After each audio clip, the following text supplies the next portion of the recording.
Hi, you're watching Reddit Confessions, where the truth doesn't knock, it kicks the door in. I wasn't snooping, I swear. I was just trying to find a jacket because the rooftop was colder than I expected. That's it. I opened the hallway closet at my wife's office party, and that's where it all started to fall apart. Inside wasn't a coat. It was a pair of men's shoes. Expensive, shiny loafers, not mine. Not even my size. I stared at them too long, trying to make it make sense. Then I heard voices down the hall. Hers. And a man's. Laughing. Whispering. Then her saying, "Don't be nervous. He won't do anything. He never does."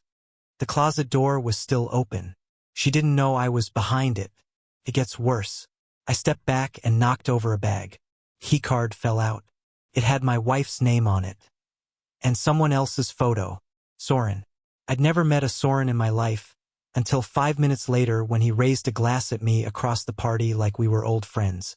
That was the moment I realized I wasn't her husband anymore. I was just a placeholder. A name on the lease. A guy who paid the internet bill and made her look stable to her board of investors. And then, as if fate had a sense of humor, I was called up. Brielle wanted me to meet everyone. Smile. Be charming. Shake hands with her coworkers like I didn't just find proof that one of them kept shoes in her closet. That's when I saw Soren walking toward me. Grinning. Confident. He stuck out his hand. "So you're the lucky husband," he said. "Heard a lot about you." I didn't shake it. I looked him in the eye and said, "Did you leave your shoes in our closet? Or is that just part of the roleplay?" And just like that, the music didn't matter. The laughter didn't matter. The rooftop lights, the glasses clinking. It all froze. Because now he knew I knew. And my wife, she turned pale like someone pulled the battery from her soul. But that was just the opening act. The silence that followed my question clung to the air like fog on glass. I wasn't sure what I expected when I asked Soren about the shoes. Maybe denial, maybe panic. What I didn't expect was the way he smiled. Like he'd been waiting for this moment. Like he wanted me to know. He didn't even flinch. "Guess I forgot them," he said, chuckling softly as if I just pointed out a parking ticket. Not a betrayal. "Thanks for holding on to them." I looked at Brielle. She hadn't moved. Her mouth was slightly open, but no words came. Her eyes darted to mine, then to Soren, then to the sea of party guests who were blissfully unaware that their rooftop celebration was seconds away from collapse.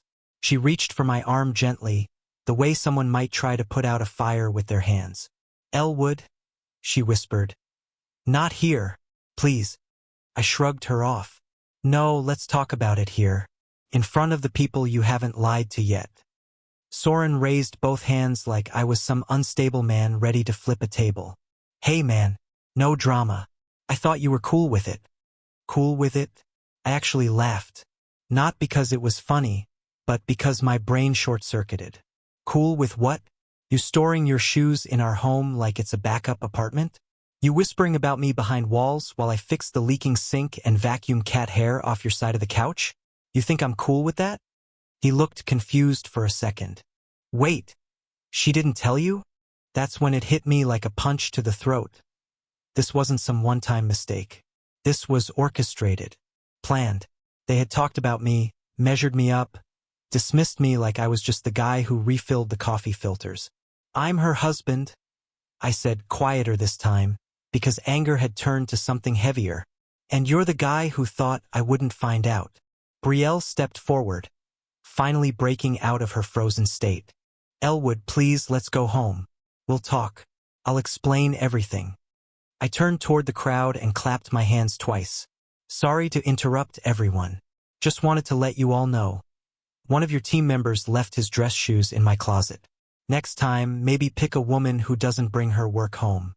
And then I walked off the rooftop. No shouting. No punches. Just silence. The kind that follows a bomb no one saw drop. But I wasn't done. I had more than his shoes. I didn't sleep that night. Not because I didn't try. I did, but every time I closed my eyes, I saw their faces. His smirk. Her silence.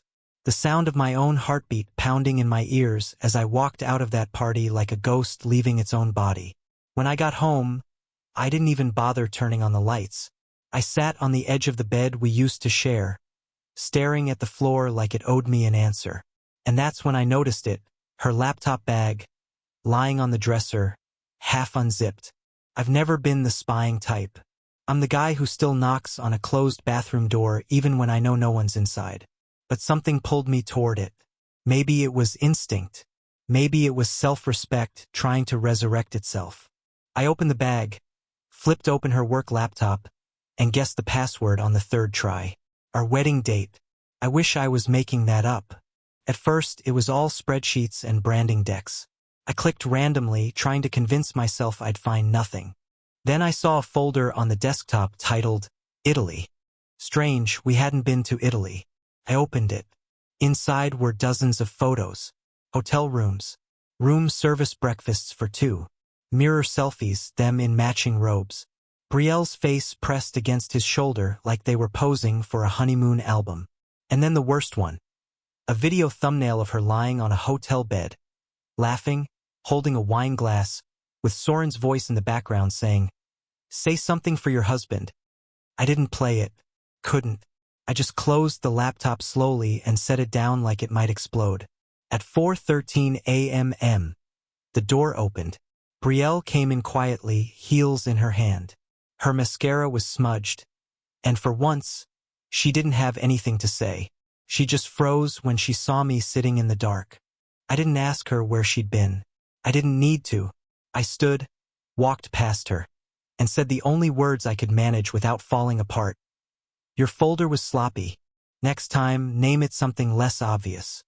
And I walked straight into the bathroom and locked the door behind me. Not because I needed to use it, but because I didn't want her to see me crying. The next morning, she made coffee. Like nothing happened. She even put almond milk in mine just the way I liked it. Set it down on the table with a clink and said, "You should eat something." I stared at the cup like it was a bomb. She moved around the kitchen like she had a script to follow, like if she just stuck to the routine, maybe reality would reset itself. Maybe I'd forget the shoes, the smirk, the photos, the wine glass, the sentence that wrecked me. "Say something for your husband." She sat across from me, legs crossed, pretending not to look nervous. "I know you saw something," she said quietly, "but it's not what you think." I actually laughed. A short, bitter sound. "You want to tell me what I think I saw? Go ahead." She paused, choosing her words like she was editing a press release. We got close during the Paris pitch. It was an intense few months. Things got blurry. "Blurry," I repeated, my voice sharper now. "You labeled a folder. With pictures. With video. That's not blurry, Brielle. That's curated." She winced. "I made a mistake." "No," I said, pushing my untouched coffee away. "A mistake is locking your keys in the car. A mistake is forgetting a birthday. What you did was a decision. Repeated. Planned. Filmed." She didn't deny it. Just stared at her hands, twisting her wedding ring like it was burning her skin. "I didn't want to hurt you," she whispered. "But you did." My voice cracked. "You hurt me every time you smiled at me with his voice still in your ears. Every time you told me you were working late while you were in a hotel room making memories I never got to be part of." We sat in silence, the hum of the fridge suddenly louder than either of us could bear. I stood up. "I'm going to stay at a hotel for a while." She looked up, panicked. "Can't we talk this through?" "No," I said flatly. "You already had your conversations. You and Soren." As I grabbed my bag, she followed me to the door. "Elwood, please. We can fix this." I turned, met her eyes for the last time that morning and said, "You should have asked before Italy." And then I left. No plan. No destination. Just the ugly knowledge that I was now a supporting character in a romance I never agreed to. The hotel I checked into wasn't glamorous. Beige carpets, humming vending machines, a cracked ice machine that only worked when you kicked it. But it was quiet, and it didn't smell like her perfume. That was enough. I took the smallest room they had and told myself it was temporary. Just a few nights until I figured out what came next. Except, nights turned into a week, then 10 days, and the only thing I figured out was how to fold the same 3 shirts in a new pattern to feel like I had control. On the 11th morning, the front desk called up to my room. The clerk sounded hesitant. Mr. Hargrove? Someone left something for you at the desk. In person. Said it was urgent. I thought it might be from Brielle, maybe a letter, an apology, a key to some vault of forgotten truth. But when I got downstairs, the envelope wasn't from her. It didn't even have her handwriting. It was typed. My name on the front, nothing else. Inside were printed screenshots, texts, dozens of them. Soren. He's so clueless, it's almost sad. Brielle. It won't matter soon. I'll handle it. Soren. He'll fold like always. He's too passive to leave. Brielle. One more weekend away and then I'll come clean. Let me control the narrative. Couldn't breathe. I was standing in the lobby surrounded by fake ferns and stale air, holding the collapse of my marriage printed in 12-point Arial. No signature. No note. Just the evidence. Someone wanted me to see it. Someone close enough to know, but not invested enough to confront them directly. Coworker, maybe. Someone tired of the lies being flaunted like a joke behind my back. I went back to my room, locked the door, and stared at the papers for an hour before packing my bag. Not because I had somewhere to go, but because I finally realized I couldn't keep letting them control the story. If Brielle wanted to handle the narrative, she was going to hate what came next. After I packed my bag, I didn't go home. I didn't even know what home meant anymore. Instead, I sat in the parking lot of a library for 3 hours with the envelope of printed texts beside me on the passenger seat. Unopened again, like I hadn't already memorized every line. I should have felt rage. I should have wanted to scream. But all I felt was this numb, humming fog that settled into my chest like cement. I didn't know what I was looking for until I realized I hadn't checked her work calendar. Brielle's digital life was usually guarded like Fort Knox. But one thing about cheaters, they forget that routines can be their undoing. She used her personal Gmail for everything, syncing it to her phone, her tablet, even our shared smart speaker. So I logged in. I hadn't tried in months, but the password was still the same. Her childhood dog's name and our anniversary date. That felt like a punch to the gut on its own. Her calendar was open. Clean at first. Just meetings and color-coded deadlines. But then I scrolled to last month. There it was, blocked out in pink. Wellness retreat, upstate, no signal. Except I remembered that weekend. It was the one she left in a rush, told me not to wait up, said it was a women's-only mindfulness thing. I even helped zip up her bag, but the invite said otherwise. Soren M. Primary contact. Below it, another entry popped up. Plan story reveal. I clicked it. The note said, wait at least 2 weeks after retreat. Establish narrative. Emotional drift. Not infidelity. Offer marriage counseling. Buy time. I stared at the screen like it was lying to me, like some hacker had put this all here as a joke. But I knew Brielle's phrasing. Her overuse of colons. The bullet points. She had planned how she would tell me she was leaving. And it wasn't going to involve the truth. Not even close. She wanted to control how I felt about the betrayal. Shape it. Soften it. Package it as a tragedy instead of what it really was. A choice. I didn't cry. I didn't scream. I just took a screenshot. Then another. Then I started writing. If she wanted to shape the story, then I'd make sure everyone heard mine first. I didn't plan revenge. I'm not that kind of person. I'm the kind of person who double-checks the oven 3 times and apologizes to waiters for sending food back. But when you find out your wife not only cheated, but drafted a schedule for your emotional collapse, something inside you rewires. Quietly, permanently. A few days after I found her calendar, I got an email. It was from her company. Subject, Brielle M. Executive Appreciation Night. They were throwing a celebration for her promotion, Senior VP of Brand Integration. I stared at the subject line, reading it over and over. Brand Integration. The irony of that title almost made me laugh. The event was black tie, rooftop venue, +1's welcome, and I knew what that meant.